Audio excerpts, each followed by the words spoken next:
Look which agency is on his chopping block, they're under investigation for. President Trump has a short rundown of government organizations that should be chopped out so as to lessen government spending and save the American individuals some critical tax dollars. Alongside cutting financing to the Corporation for Public Broadcasting and the National Endowment for the Arts, he has his eye on another administration organization that requirements to go. The Overseas Private Investment Corporation, OPIC, is the following futile and inefficient government program to be whacked for crediting out $890 million worth of advances to a few Chilean sun-oriented organizations very nearly Chapter 11. From the Daily Caller, a federal aid program President Donald Trump proposed cutting is under investigation for giving out nearly $1 billion in loans to several nearly bankrupt solar companies, according to a Reuters report published Tuesday.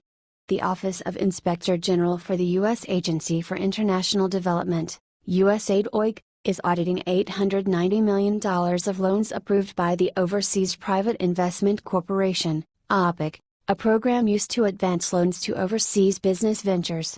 Critics say such business ventures should receive funding from private banks, not from federal agencies.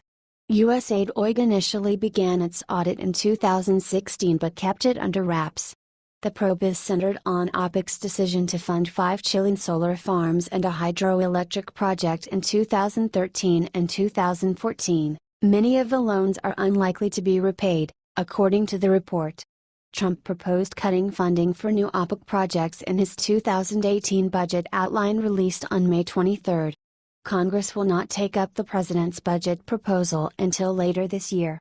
The White House's budget calls for a 31% cut to the Environmental Protection Agency's 2018 budget, and slashes funding to the Department of State by 29%, while the Department of Agriculture would see a 20% cut. In total, Trump's budget proposes cutting federal spending by $3.6 trillion over the next decade, including $1.7 trillion in cuts to entitlement programs. Albeit a few business banks decided the dare to be excessively unsafe, OPIC endorsed the credits, at any rate, calling it a manageable risk. Several commercial banks examined financing the beleaguered projects, sources told reporters, but they ultimately determined the unusual schemes too risky. OPIC considered the market scheme a manageable risk, according to 3 internal reports from 2013 and 2014. It's simple for an administration office to spread money around when it's another person's cash. The American individuals went out on a limb and came up with nothing, yet I'm certain some abnormal Chilean representative benefited liberally. Perhaps Trump will cut it off rapidly before it gives away a couple of more $100 million of our tax dollars. What do you think about this? Do not hesitate and write your thoughts in the comment section below. Thank you for reading. The Daily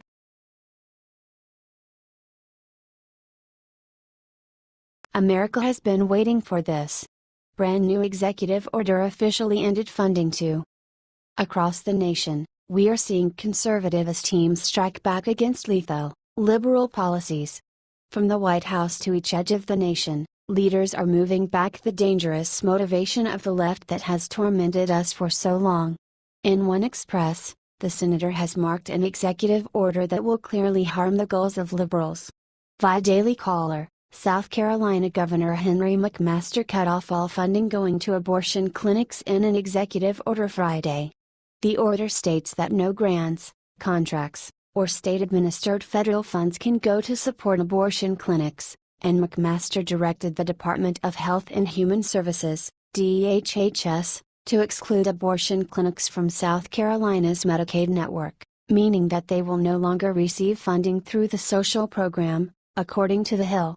There are a number of agencies, clinics and medical entities in South Carolina that receive taxpayer funding to offer important women's health and family planning services without performing abortions, McMaster said in a statement Friday. Taxpayer dollars cannot directly or indirectly subsidize abortion providers like Planned Parenthood. The government should not support abortions, said local pro-life activist Gerald Freiberger in support of McMaster's order, according to the Post and Courier. We want abortion to be unthinkable. This is a big win for pro-life supporters in South Carolina. For a long time, the Americans had to suffer the injustice of seeing their hard-earned tax dollars go to fund abortions. This executive order will put a stop to it, ensuring that pro-life citizens are not helping an abominable practice. Be that as it may, don't anticipate that the abortionists will accept this without a fight.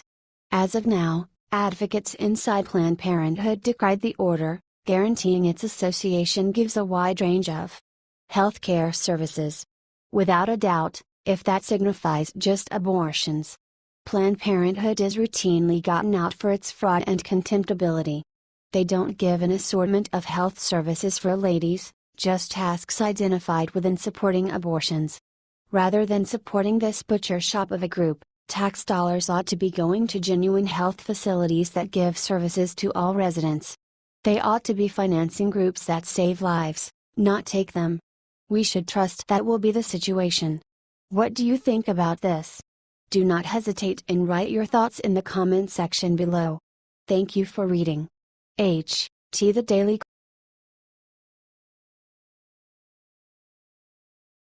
It's happening. Look what Gowdy just did. He passed the vote. Hillary, Comey, Obama, and Lynch in panic mode. In a letter addressed to Attorney General Jeff Sessions and Deputy Attorney General Rod Rosenstein, the Republicans said they were writing to request assistance in restoring public confidence in our nation's justice system and its investigators, specifically the Department of Justice, DOJ, and the Federal Bureau of Investigation, FBI. On Thursday, House Judiciary Committee Republicans called another special counsel, to investigate Hillary Clinton, James Comey, Loretta Lynch, Susan Rice, and Barack Obama. Presently it's occurring people. Gowdy voted to appoint a special counsel to investigate the numerous scandals and wrongdoings from the past organization. Gowdy, alongside 15 different Republicans, voted yes to require AG Jeff Sessions to appoint a second special counsel to investigate Hillary Clinton, James Comey, Loretta Lynch, Susan Rice, and Barack Obama wrongdoings amid the 2016 race. The video underneath will demonstrate to all of you the delicate parts that the mainstream media won't indicate you. As per CNBC, a year ago, the Justice Department declined to charge Clinton or her partners for Clinton's treatment of classified data while at the State Department. As a candidate, Trump debilitated to select a special counsel to investigate Clinton's activities. Comey had made an open declaration about the FBI's suggestion that the Justice Department not seek after charges against Clinton. He had said no reasonable prosecutor would bring a body of evidence against the previous Secretary of State for her treatment of government messages. That conclusion was generally panned by Republicans. What do you think about this? Do not hesitate and write your thoughts in the comment section below. Thank you for reading. H.T. Swamp Drain.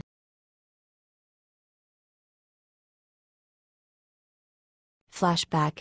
Look what liberals forgot. The moment when Bill Clinton tells the truth about Obamacare, MSM won't tell you this. You'd never know it now, however, some time ago not all Democrats were enamored with Obamacare.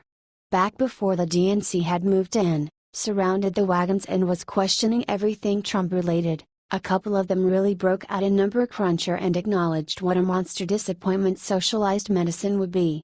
In the event that you don't trust me, simply tune in to Slick Willie reveal to you what he pondered the possibility of the UN Affordable Care Act back before the DNC got everyone in bull step. Try not to misconstrue, we're not all of a sudden telling you to accept what the Clintons have to state, yet in the event that one of them chances upon a right scientific condition, it may, in any case, be worth investigating. In the case of nothing else, I trust this demonstrates exactly how much the left will change its story relying upon the general plan that they need to push. This person is campaigning for his wife, who was Obama's Secretary of State and a hopeful that later guaranteed to help the Affordable Care Act regardless. This is not just confirmation positive of the unscrupulous idea of the liberals, yet in addition, proof that they need to prepare themselves to not move down the sensible Republican strategies. I don't know who composed the first Clinton's discourse, yet they likely just composed what appeared well and good in unique circumstance. it must be unfathomably hard to stay aware of what the left is advancing and what the lie of the week is. Similarly, as with any government official, or individual, truly, we would urge you to tune in and take their words as long as those words hold up in the structure of true rationale and reason and fit inside the limits of our national law.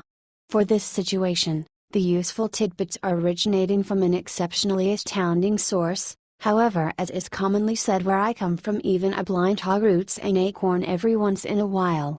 What do you think about this? Do not hesitate and write your thoughts in the comment section below. Thank you for reading. Yes, I'm right.